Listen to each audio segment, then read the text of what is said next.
turi muri development ariko njya nkunda kuvuga ko development itagira human being bari nil ntayo birwaye.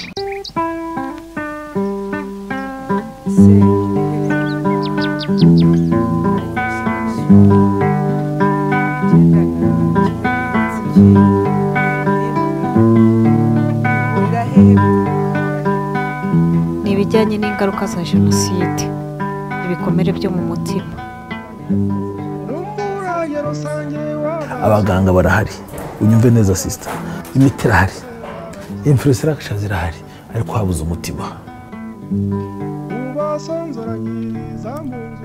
Kuva abantu babaho bagira uko bahitamo aho baba, abo babana, uko babaho, ibyo bahuriraho n'ibyo bubahiriza kugira ngo kubana bishoboke. Iki gihugu cyabaye u Rwanda kubera impamvu nk'izo, nk'uko byabaye n'ahandi. Ikindi ni uko nk'uko umuntu kwe abaho agahura n'ibyiza ndetse n'ingorane, n'uwo muryango w'abantu urabigira. Kimwe rero mu bintu binaranga burya community yakomeretse nuko abayigize nta sentiment d'appartenance baba bafite. Abantu bakomeretse na interaction bafitanye nawe urabyumva. Nk'ubu ndi umunyarwanda mfite sentiment muri nge ko napartona ku Rwanda. Iyo societe rero yakomeretse usanga abayigize batakibona muri iyo societe. Icyo nicyo gisenyuka mbere burya. Ugasanga nta kintu wakwita nk'ikita rusange kikiduhuje. Hari ibikomere bijyanye n'igihe cy'ubukoroni, igihugu cyambuwe uburenganzira, cyambuwe ishema, cyambuwe n'umunyarwanda agatangira kumva indangagaciro ze zagishyizwe hasi, zishwe gishenzi, nawe agatangira kumva ko wakora ibintu, kumva umushenzi, kumva umuturage. Icyo ni igikomere kandi gifite uko kigenda generation ku yindi. Icyo gikomere cy'umutima ni igihe ubona ibintu bikakunanira kubiha igisobanuro. N'ibiki biri kumbaho, n'ibiki biri kuba, ndetse ukageraho cyo nakwita ubumuntu wumva nta buriho. Nababwiye ko nakoranye n'abana b'imfubyi bibana kubera jenoside. Kubona umwana w'imyaka 2-5 abuze mama, akabura papa, akabura nyirasenge, akabura nyina wabo, akabura, ni nko gusigara mu kirere. Nta gikomere kiruta icyo. Noneho kubona aho bapfa biragoye. Imyaka 15 nyuma ya jenoside, ubushakashatsi bwasanze 28% by'abanyarwanda bijya kungana le cas ya population ishobora kuzabana na PTSD, ariyo icyo gikomere cyo ku mutima imyaka myinshi.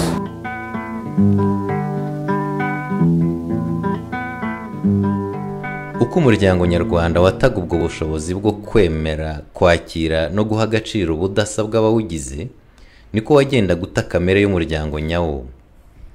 Ba Abanyarwanda bahuriye ku gihugu baje kuganzwa n'ubuhutu n'ubututsi, kandi ibyo nta handi byajyaga kuganisha hatari kuri jenoside.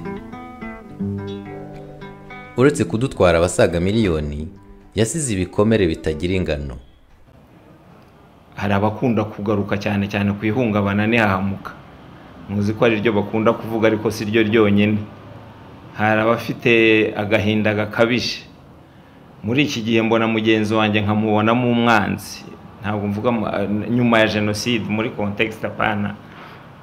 Ugasanga abantu hari urwikekwe hagati yabo. Mbese ubundi kubaho ni gute? Umunyarwanda yaramaze aravuga ngo kubaho ni ukubana. Mbaho kubera mwebwe, mbaho kubera ko ndimo kuvuga. Naje hano munsaba ibitekerezo nuko mwumva ko hari akamaro maze. Umunsi abantu bose bakubonye bakabona ntacyo umaze, ugeraho kumva ubuzima ntacyo bumaze.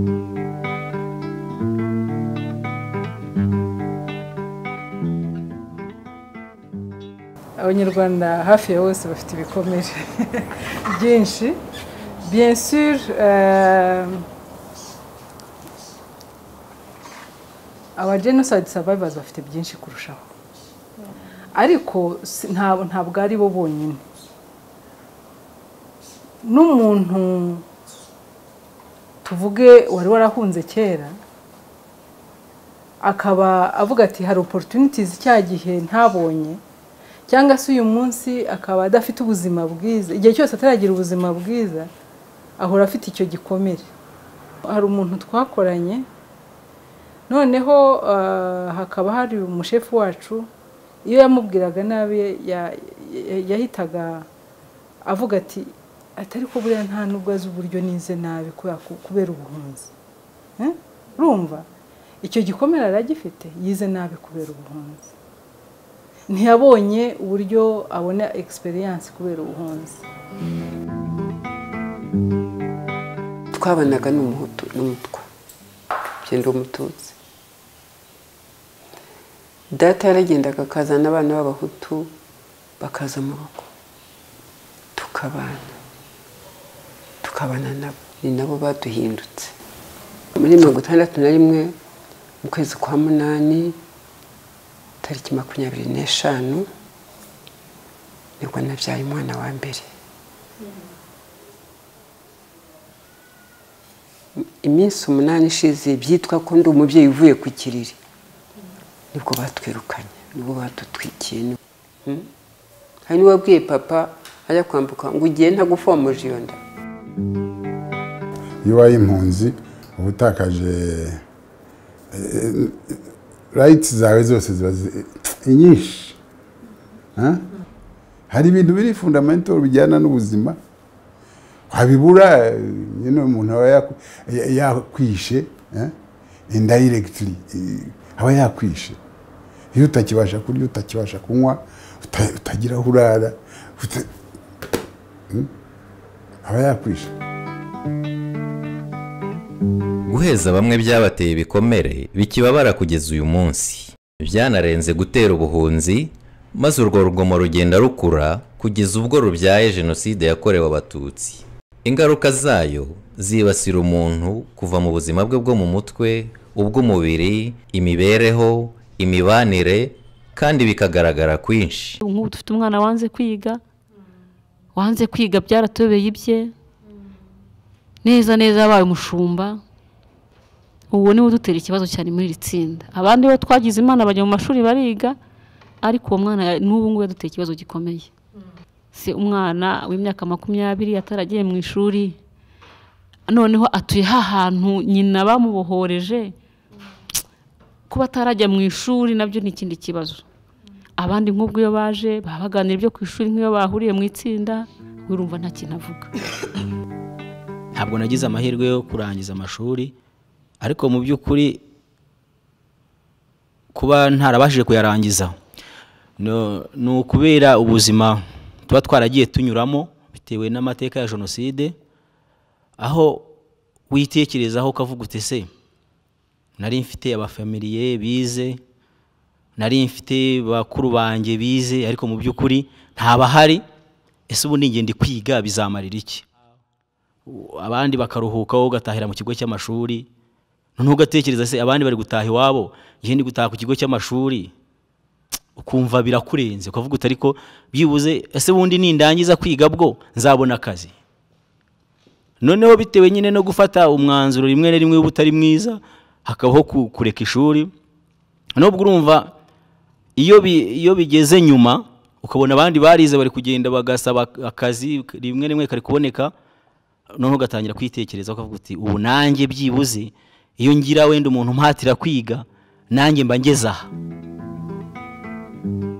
Nitwa Havugimana Alphonse, abandi umwe mu bakoze jenoside.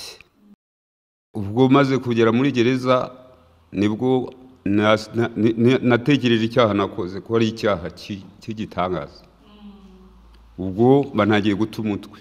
Iyo cyaje kugera kaza abantu bagira neza, imiryango ya gikirisitu itandukanye, batwigisha uburyo ki tugomba kwirega tukemera icyaha tugasabira imbabazi. Ubwo ariko nabitekereza agiye ku giti cyanjye mu mutima wanjye nkumva ibyo bintu bitashoboka. Bariya barigishijwe bati mugomba kwitwara gutyo, babasanze mu magereza barabigishije, babahaye amasomo, kandi koko niko bigenze. twebwe ku ruhande rw'abacitse ku icumu uraho gusa ukumva kuri radiyo ngo ni ubumwe n'ubwiyunge, ukabyumva gutyo ko yenda ari gahunda ya leta ukazubaha gutyo, ariko wamanuka hasi wagenda no gukurikirana uburenganzira bwawe bakakwereka ko uriya afite agaciro. Kuko iyo umbwira ngo uriya ari mu nzu ye n'abana be, ndi kubona iy'iwacu barayishenye, hari icyo kindi uba umbitsemo. Ntabwo icyo gihe nzumva ko kuko uwo muntu ngomba kuba mubabarira, kandi hari ibyanjye yariye afite atansubiza. Ikintu gituma umuntu agira icyo gikomere cy'umutima ni ukwibaza ikibazo utari bubashe. Njyaga nkunda kubabwira kwibaza ikibazo kuki utari bubone, kubera kuki, pourquoi, why, kandi utari bubone because, why, kuki ntabwo uri buyibone.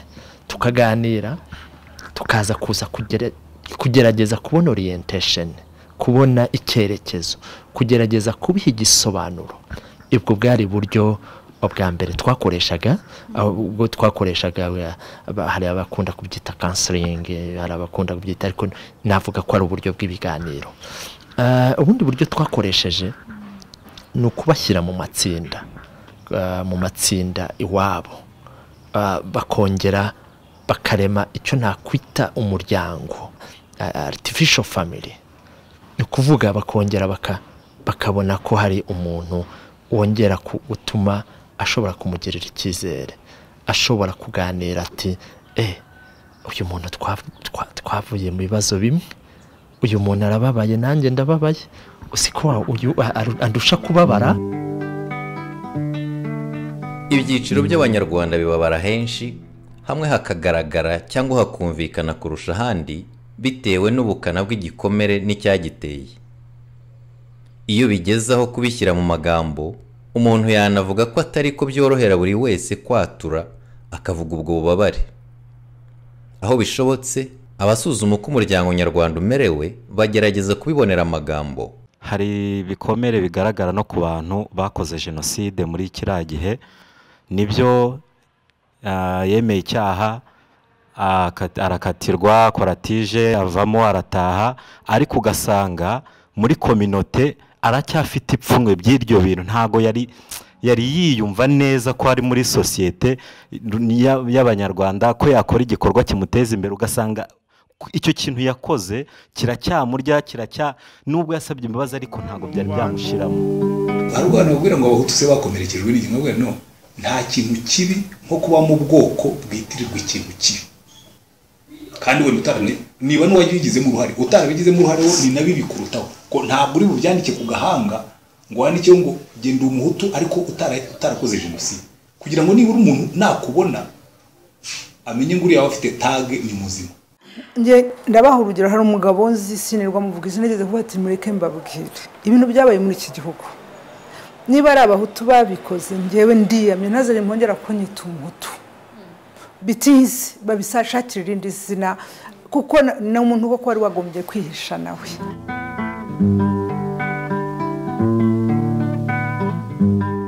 Ibikomere birebire abantu bagarukaho bikomoka kuri jenoside cyangwa ku byatumye ibaho, ndetse no ku kuba benshi mu banyarwanda barayirazwe kandi batabihisemo.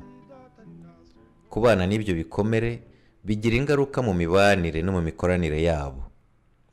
Ibi ni nabyo Never Again Rwanda ikomeje gusuzuma ngo hazaboneke ibisubizo.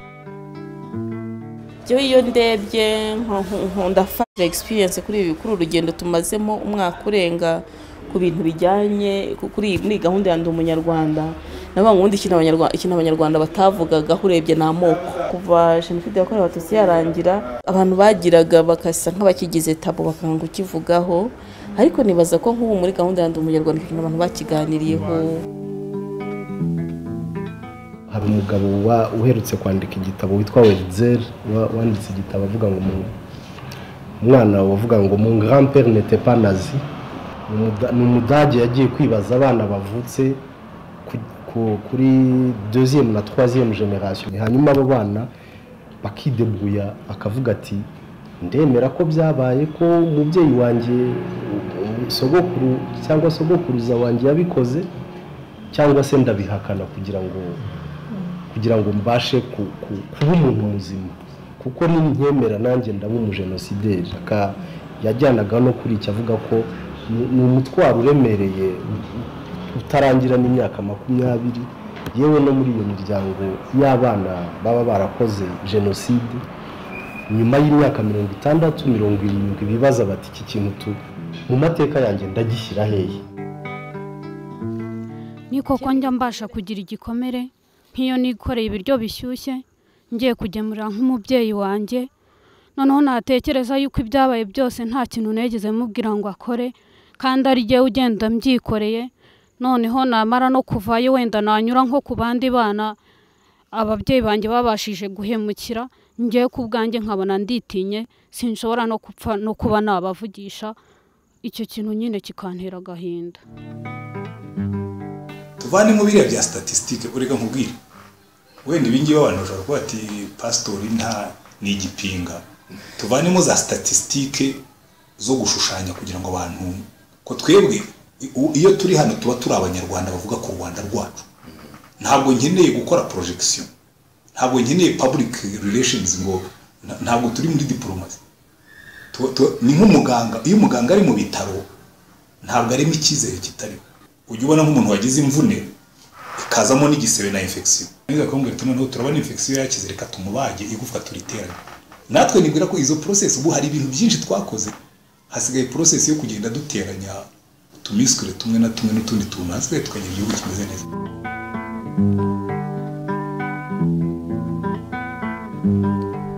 Ihungabana rusange umuryango nyarwanda wagize, ryaba irikomoka kuri jenoside yakorewe Abatutsi cyangwa iriterwa n'ibindi byawuteye ibikomere, rikurikirana abantu mu buryo bwinshi.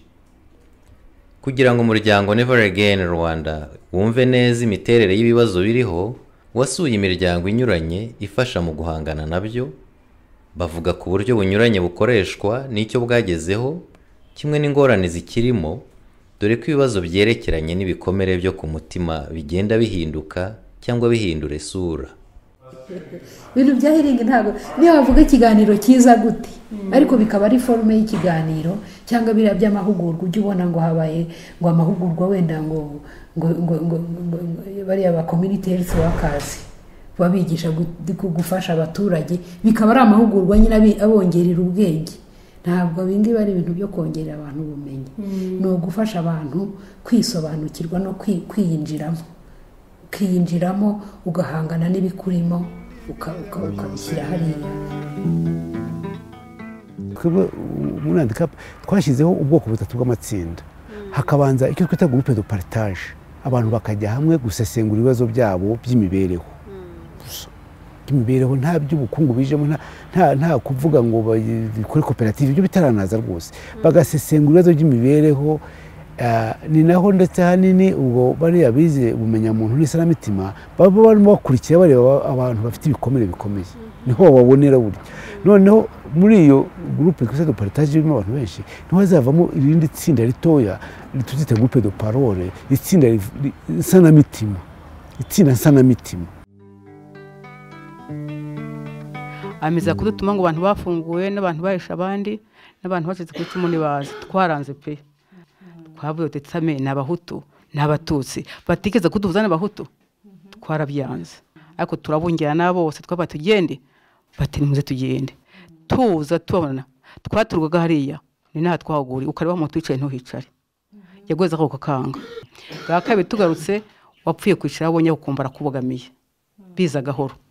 Dutashye biza gahoro. Yagumye yaduhuguye kenshi, itwigisha yuko ngo umuntu wifuza undi ko atabaho ari incuri. Atubwira ko umuntu muzima yazame, atubwira ko umuntu muzima ngo ari impagarike. Impagarike kahise kanyidoma hano, numva kamfasheho, numva ibyo nkora sibyo. Twebwe therapie sociale twahise tuyishakira izina, tuyita ubufasha mvuramibanire. Twayikoresheje n'ubu turacyayikoresha mu matsinda ahuje abacitse ku icumu rya jenoside n'abahuze bafunze kubera jenoside. Hari processus ndende wenda no kumenya ko iyi approach ibaho.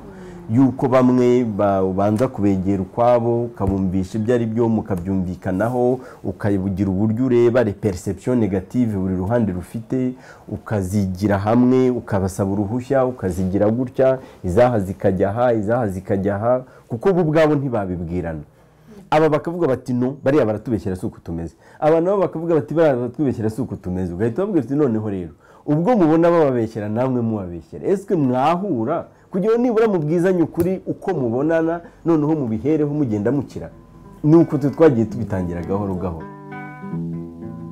dutangira kuri communauté kugira ngo tuba dukeneye legitimité ya action ya handicap ni legitimité tuba dukeneye legitimité izava hehe nuko tubanza gusobanura logique d'intervention tukayisobanurira ubuyobozi la logique d'intervention handicap ije ntizanye amafaranga ntizanye ibikoresho by'amashuri by'abana ntizanye ibiribwa ije guha abantu izanye amagambo ko na mbere bamaze kutumva ibyo turimo logique d'intervention rero ni ukugira ngo tujye gufasha communauté gukangura za mbaraga yifitemo imbaraga communauté yifitemo kuko ubwo ibyo tubabwira ya matsinda ubuherekeza bwayo yaba amatsinda y'ibiganiro by'imibereho yaba amatsinda ariya y'udushinga tubyara inyungu aherekezwa n'abantu muri communauté ntabwo ari abahandicap iyo tumaze duhugura abantu twita role communautaire personne ressource babaho ngaho basanzweho nibo baherekeza aya matsinda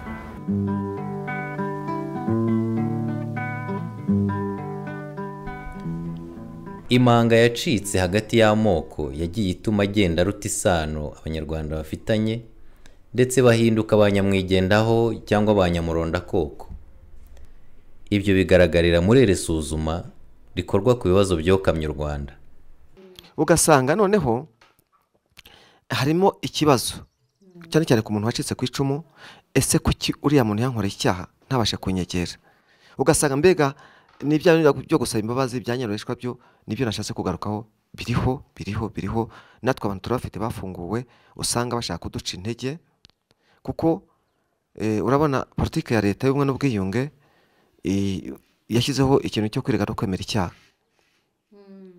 ariko kugeza uno munsi turataha ariko kugeza uno munsi hari abantu batarabasha gusaba imbabazi umuntu yakoreye icyaha ugasanga nacyo ni kimwe mu mbogamizi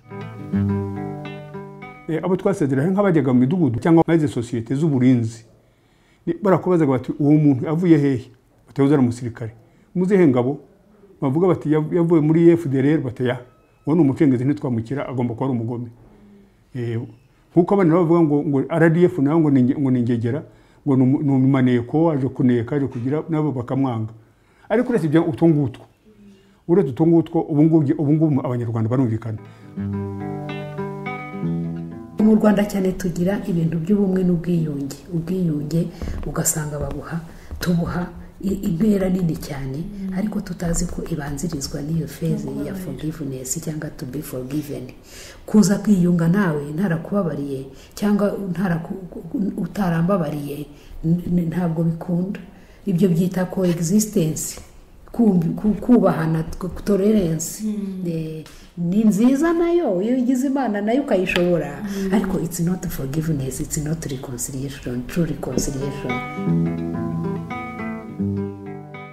ese espace y'aba intellectuel numva ko ariyo twicayemo na espace politique na espace civile bihura bite byenteragisa bite bivuze ngo niyo healing ije uyu munsi igomba kuvuga ngo ni ibihe bintu bisa na healing cyangwa byifuzaga gukora healing hazabaho no kuvuga ngo consequence y'izo pratique zidahagije zidafite ubumenyi zidafite professionalisme ihagije ese zo ntitugomba kuzimenya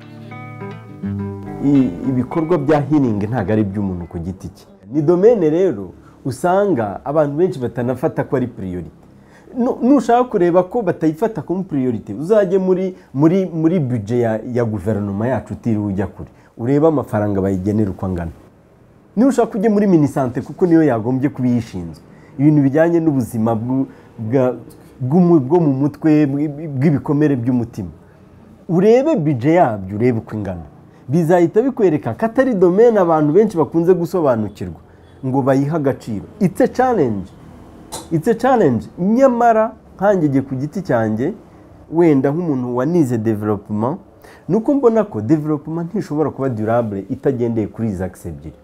Hari axe verticale, hari axe horizontale.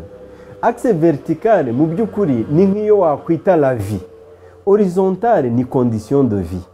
Abantu bita kuri condition de vie, la vie ntibayiha agaciro. Kumenya uko ugabanya imanga iri hagati mu banyarwanda ni ingorabahizi.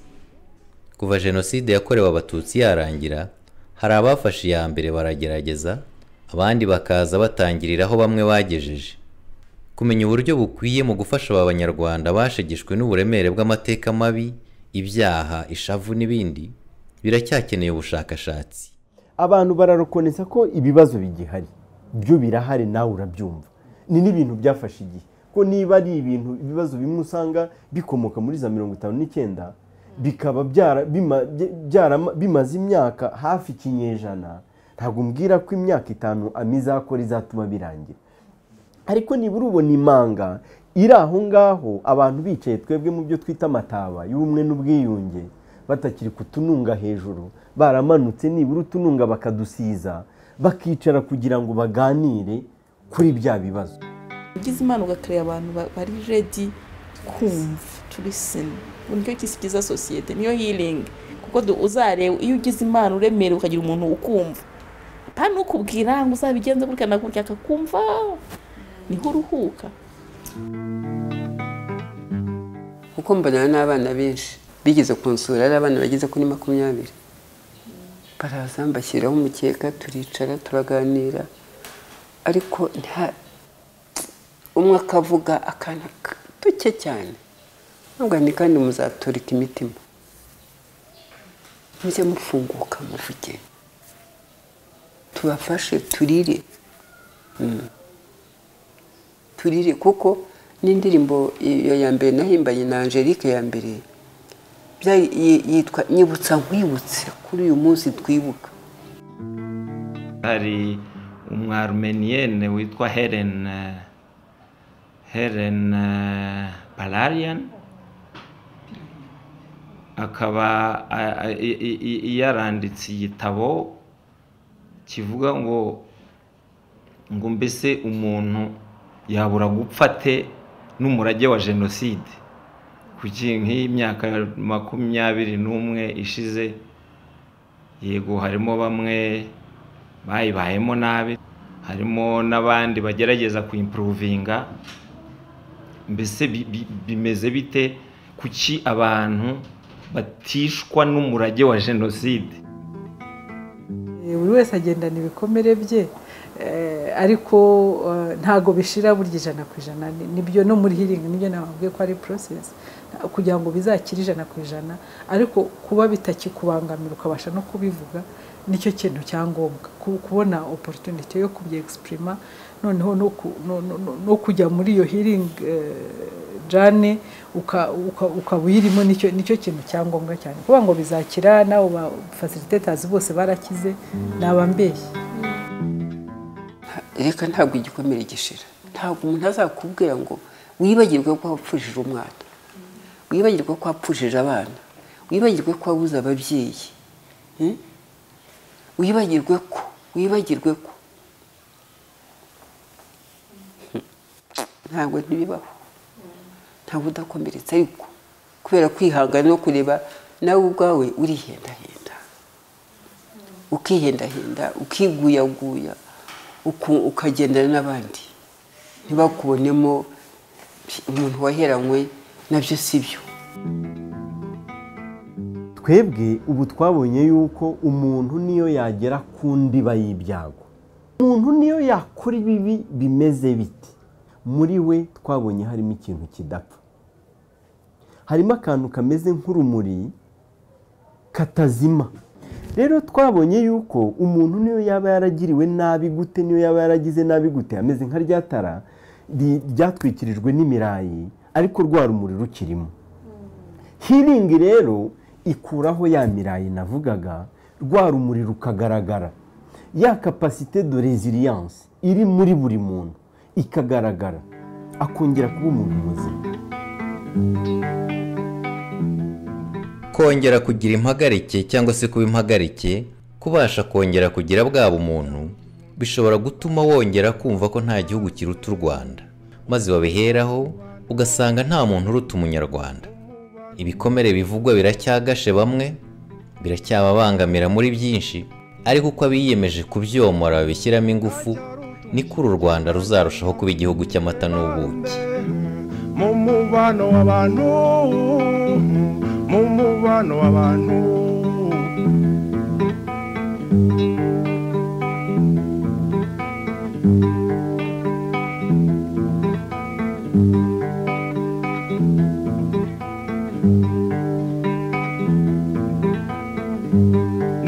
Cyaruta gufatanya hakora ukuri bambe mu mubano w'abantu, mu mubano w'abantu.